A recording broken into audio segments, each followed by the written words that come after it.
isa o lahat yung buong barkada sa inyo when it came to needing help with regards to yung problema sa buhay? Oo, malaki. May malaking influence nila sa buhay ko. Sila matanda eh. Ganun lang yan. Well said! Huwag ka na umiyak, Ralph. Okay lang yan.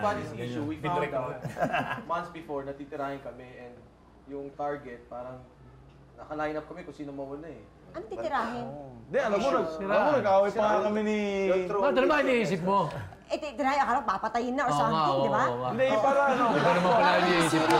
Eh, ba, iniisip din yun. Naisip ko talaga yan. Kung sila titirahin, kami tumitira.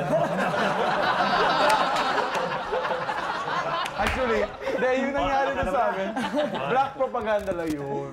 And alam mo, si Mike was the first in the list of the black propaganda. Alam mo, pinagsasabihin na namin sana, huwag na siya pumunta doon, pero pumupunta pa rin sa doon. Saan yun doon? Doon na. Pero it was him against the world. Parang ganun nangyari. And that's where we all gel together. Talagang sinama namin siya. Supporta. All the way till the end.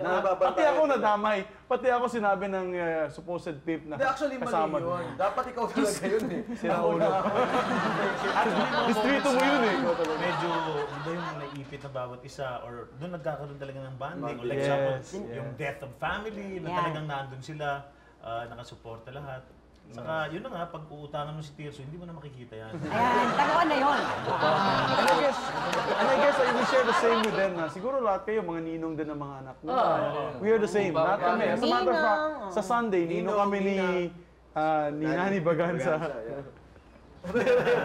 Nani Baganza. Ay, gusto ko naghahampasan ng pisyo. O, ito na po.